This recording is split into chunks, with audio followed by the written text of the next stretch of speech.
Oi gente, eu sou o João Vitor, esse é o Cobra Letrado. No vídeo de hoje eu vou falar de uma loucura que eu fiz. Eu li 9 HQs em 24 horas. Pois é isso mesmo que vocês estão lendo. Nem eu sei como isso foi possível, mas aconteceu. Fiquei muito engatado nas leituras e acabei lendo 9 livros num dia só. Mas antes de falar sobre as HQs, e mangás também, eu quero pedir desculpas a vocês, porque se você é um Cobra Letrader de verdade, que acompanha todos os vídeos, você deve ter percebido que eu tô há alguns dias, algumas semanas, na verdade, 2 semanas sem postar vídeo aqui no canal, e isso é um fato inédito, porque desde que eu criei o canal, eu não passo uma semana sequer sem postar um vídeo. Mas muitas coisas aconteceram, eu fiquei um pouquinho doente, bastante doente, na verdade, bem gripado, assim, minha garganta foi pro beleléu, eu não conseguia nem falar direito. Além disso, logo depois teve o meu aniversário, que foi uma loucura, porque eu gosto de fazer aniversário, então eu comemorei vários dias. Inclusive, mesmo que o meu aniversário já tenha passado, se você quiser me dar um presentinho, minha wishlist sempre tá aqui no box de descrição. E logo depois eu viajei também. Eu fiquei uma semana fora, uma semana e um pouquinho fora, e aí eu acabei não conseguindo gravar, mas voltei, estou aqui e vim falar das minhas últimas leituras. E como eu falei, nesse período aí que eu tava doentinho, a única coisa que eu tinha pra fazer era ler. E aí, era um domingo e eu resolvi começar o meu dia com essa HQ aqui, esse manhwa, na verdade, Off Volume 3. E eu fiquei tão engatado, e olha que eu nem gostei tanto assim desse volume, mas eu fiquei tão engatado que eu peguei a continuação, e aí depois eu peguei mais uma HQ, mais uma, e no final do dia, meus amores, eu tinha lido 9 histórias. Pois é, chocante. Mas vamos lá. Primeiro eu comecei com esse daqui porque até já falei em outros vídeos bem recentes do canal que eu comprei recentemente também, tanto esse como o volume 4, e eu tinha muita vontade de continuar essa série porque eu gosto pra caramba dos 2 primeiros volumes. É uma história bem simples, na verdade, o romance desses 2 rapazes aqui, que é um menino mais jovem, bem desengonçado e tal, que vai trabalhar numa empresa, vai prestar serviços, na verdade, porque ele não vai ser tipo CLT, digamos assim, ele vai só prestar um serviço ali, e ele acaba se envolvendo com o chefe deles, o CEO da empresa, que é esse cara fortão aqui, e aí vai ter muitas cenas hot, como a gente gosta, e eu queria muito, acompanhar a história, o resto da história desse casal. Só que esse aqui não funcionou muito pra mim, porque eu acho que é muito um volume de transição. Porque, por exemplo, aqui a gente nem tem cenas picantes, que é o que a gente gosta de Honor Off, tá? Falem o que quiser, mas quem lê Honor Off, lê por conta das cenas picantes que são muito boas. E aqui não tem uma mais ou menos picante, que na verdade é um sonho. De resto, é só um drama que a gente vê que é só pra encher linguiça entre os 2 personagens, porque a gente sabe que os 2 se gostam, mas eles não querem dar o braço a torcer e falar isso um pro outro. Então fica a história inteira só deles com esse drama de não posso ficar com ele, por isso e aquilo. Então eu acabei não curtindo tanto, mas ainda assim eu dei 3 estrelas e meia, porque me entreteve, só não foi tão bom quanto os volumes anteriores. E assim, não tô falando muito, porque como é continuação, já o volume 3, eu não quero estragar um pouco da experiência de vocês. Mas daí eu peguei o 4º volume, que eu acho que é o último que foi lançado até então, eu acho que não foi lançado o volume 5 ainda. E esse daqui é perfeição, porque aqui já tá tudo bem, eles se resolveram, talvez isso seja um pouquinho de spoiler, mas tá tudo bem também. É tudo, tem muita cena picante, tem várias imagens ali muito interessantes, se é que vocês me entendem, e a história também vai desenvolver muito desse romance, porque nos primeiros 2 volumes eles se conhecem, eles vão se conhecer. Aqui é muito romântico, sabe? Aqui de fato a gente vai mergulhar na história, nesse romance, nessa história de amor entre os 2 personagens. Então eu curti pra caramba e provavelmente é o meu volume preferido dos que eu li até agora, e pra esse eu tive que dar 5 estrelas, eu adorei. E aí, como eu tava nessa vibe, romancezinho e tal, só que nesse caso bem caliente, eu pensei, quero continuar nessa vibe amorzinho, mas eu quero ir pra um lado mais fofo, pra uma coisa mais soft. E aí eu peguei o quê? Volume 5 de Heartstopper, que é mais forte juntos. E assim, esse daqui eu me surpreendi bastante, porque eu tava com expectativas lá embaixo, tá? Porque eu lembro que assim que foi lançado, eu vi várias pessoas criticando, falando mal, enfim, tecendo inúmeras críticas, inclusive pessoas bem próximas de mim, meu amigo Nino, falou inclusive que não gostou, que esse aqui é bem abaixo dos volumes anteriores, então eu tava com as minhas expectativas lá embaixo, pensando assim, será que realmente, né, pisou na bola com esse volume aqui? E, gente, eu realmente não entendi essas críticas, porque eu adorei. Inclusive, gostei mais desse do que do volume 4. Eu acho que o volume 4 é o que eu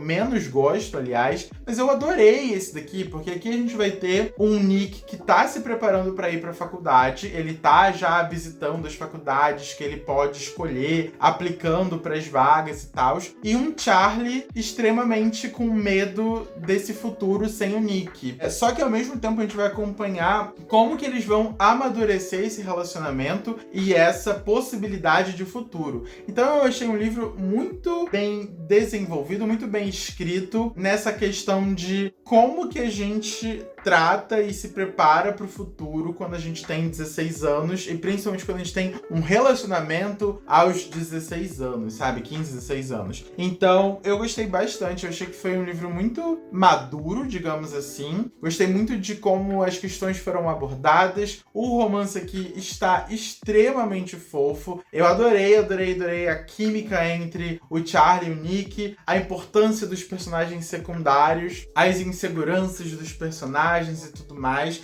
Então, de verdade, eu não entendi o porquê dessas críticas, porque eu achei muito o mesmo nível de qualidade de Alice Oseman de sempre. E por isso, eu tive que dar 5 estrelas. Daí, eu já tinha aceitado que ia ser um domingo só de histórias LGBTQIA+.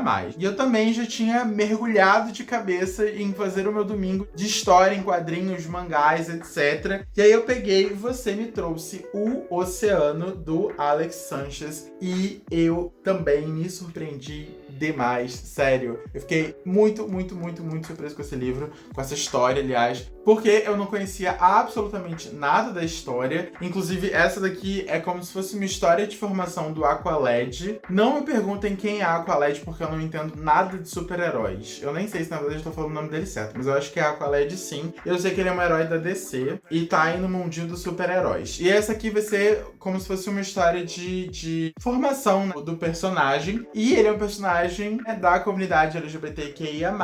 E aqui a gente vai entender como que ele se descobre um menino que gosta de outros meninos, como que ele vai se aceitar dessa forma, como que ele vai ter a coragem de contar tanto pra mãe quanto pra melhor amiga dele. E não só isso, como ele também vai descobrir os poderes dele, né? Que ele não tinha noção do que ele era capaz. No meio disso tudo, vai ter um romancezinho perfeito, muito bonito. A história toda é muito bonita, sabe? Sem falar que tem toda uma representatividade latina aqui. É um livro muito diverso, os personagens são muito diversos, as culturas e tal. Eu tive um certo problema com os traços da história. Tive um pouco de dificuldade de me acostumar, porque no início eu tava achando feio os traços do autor. Aliás, do ilustrador, que eu acho que é uma ilustradora, Julie Marrow. Acho que é assim que fala o nome dela. Mas depois eu até me acostumei, e como a história é muito bonita, eu acabei internalizando na minha cabeça também que os traços eram bonitos e tudo ficou lindamente lindo pra mim. Então esse aqui foi mais um que foi 5 estrelas, eu adorei. Eu terminei com meu coração muito quentinho. E sim, se vocês gostam desse mundinho aí dos super-heróis e de HQs, super vale a pena ler a história de formação do Aqualad. Daí, como eu falei pra vocês, eu já tinha aceitado que eu queria ler o dia inteiro só HQs e HQs LGBTQIA+. Daí eu peguei 2 HQs que eu tenho aqui, 2 mangás, na verdade, que são tudo pra mim, que eu já li, são meus preferidinhos, meus queridinhos, e eu pensei, agora é uma ótima hora de relê-los. E eu estou falando de O Marido do Meu Irmão. Esse aqui é o volume 1 e esse aqui é o volume 2. E, gente, que graça! Por favor, leiam essas histórias, porque são obras-primas. Aqui a gente vai ter uma história de um cara que tem uma filhinha, né, que é esse aqui, é um homem japonês, que mora no Japão. Ele tem uma filhinha, mora só ele e a filha em casa, e um belo dia bate na porta dele um homem branco, enorme, bem ursão, falando: "Oi, eu sou o marido do seu irmão." E detalhe, o irmão dele tinha falecido há alguns meses, né?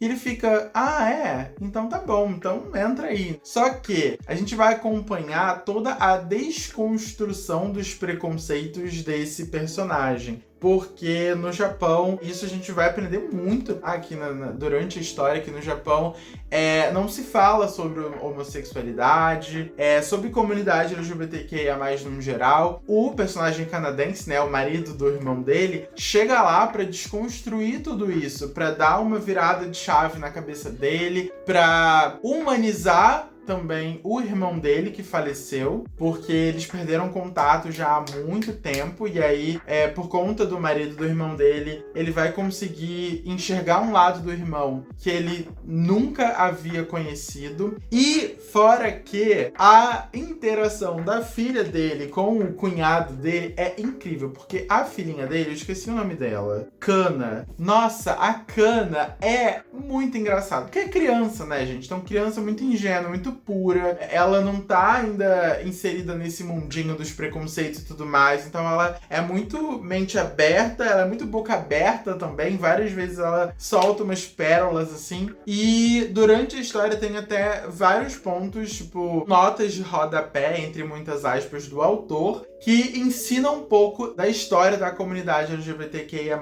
Então tem, tipo, ensinando o que é o Triângulo Rosa, o que é uma parada LGBTQIA+, etc, etc, etc. Então é uma história que é muito divertida, é muito engraçada, mas também tem toda uma mensagem por trás, uma mensagem muito séria e muito bonita, principalmente. Sério, é muito, muito, muito lindo. É de você terminar parecendo que alguém te abraçou, e um abraço bem quentinho. Sério, é perfeito. Leiam, leiam, leiam, por favor. Daí eu peguei pra ler outra duologia, que na verdade eu acho até que vão ter mais volumes aí, que é Força Nakamura. Força Nakamura volume 1 e o volume 2. E essa é uma história que é muito engraçada, porque é um mangá de comédia. Que aqui a gente vai ter o Nakamura, que ele é apaixonado por um colega de classe dele, só que ele é extremamente tímido. E aí ele fica: eu preciso falar com ele, de hoje não vai passar, eu vou falar com ele e eu vou demonstrar todos os meus sentimentos, eu vou abrir o jogo pra ele. Só que ele nunca consegue fazer isso, e ele se mete em várias presepadas que são hilárias, sério. Esse é um livro que vai te tirar muitas gargalhadas. E, obviamente, que a história vai se desenrolar a partir dessa paixonite platônica do Nakamura com o amiguinho dele de escola. O primeiro, gente, eu adorei. Sério, eu adorei, eu morri de rir, achei super legal. Só que o segundo eu já achei mais entediante, porque eu achei repetitivo, eu achei que a história não tava caminhando tanto quanto eu gostaria, e não achei tão engraçado também. Eu acho que o primeiro é muito, muito, muito mais divertido, tem umas piadocas ali, são muito mais engraçadas, mas ainda assim vale a pena ler tanto o primeiro quanto o segundo, tá? Eu recomendo. Eu acho que pro primeiro eu dei 4,5 e pro segundo eu dei 3 estrelas. Mas como eu falei, é muito engraçadinho, é muito divertido e é muito rápido, sabe? É muito leve de ser lido. E aí, por último, eu terminei o meu dia com M de Monstro. Esse aqui eu até terminei já de madrugada. Fui com uma expectativa e, na verdade, foi completamente outra, porque vocês estão percebendo que todas as histórias que eu li eram, né, de romancezinho, LGBTQIA+,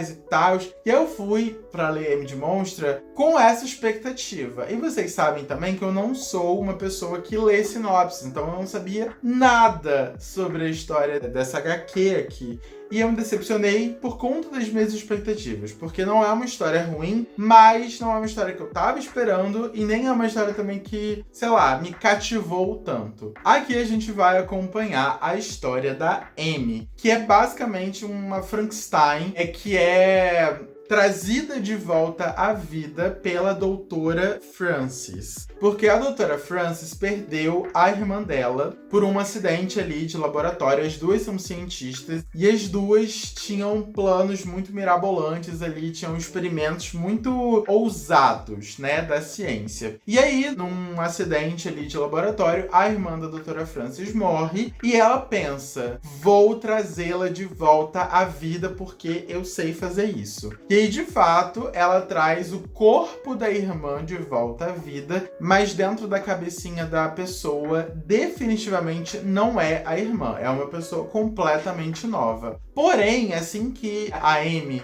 volta à vida, no espelho, em qualquer espelho, na verdade, ela vê o espírito, digamos assim, a essência da irmã da doutora Frances, que, né, faleceu. Então, ela vai acabar pedindo ajuda para esse espírito, para ela se comportar como se fosse a irmã da doutora de fato. Porque a doutora deixa bem claro que se ela não conseguir trazer 100% direitinho de volta a irmã, ela vai meio que desligar a irmã, vai, né, fazer assim na irmã, que eu não posso falar essa palavra, senão vai desmonetizar meu vídeo. Obviamente que a criatura, né, a Amy, ela não quer, porque, tipo assim, agora ela é ela, sabe? Então ela não quer partir dali pra melhor. Então ela vai começar a fingir que, na verdade, é a irmã da doutora Frances, mas, na verdade, ela não é. Ela é uma pessoa completamente diferente, só que vivendo ali naquele corpo que foi criado pra ela. Então tem muito essa questão, né, de viver num corpo que não te pertence e tudo mais, de ser uma pessoa que, de fato, ela não é. Então, é uma história interessante, mas que não conseguiu me cativar. Eu não sei, gente. Eu realmente não entendi o que não pegou, mas não vingou a história pra mim, sabe? Então, eu acabei dando 3 estrelas e meio, que não é uma nota ruim, mas eu tava esperando que fosse ser bem mais tchum, assim, sabe? Mas, enfim, terminei com o M de Monstro, essa maratona que nada foi planejada, né? Como vocês viram. Eu simplesmente comecei a ler e aí fiquei basicamente o resto do meu dia inteiro lendo,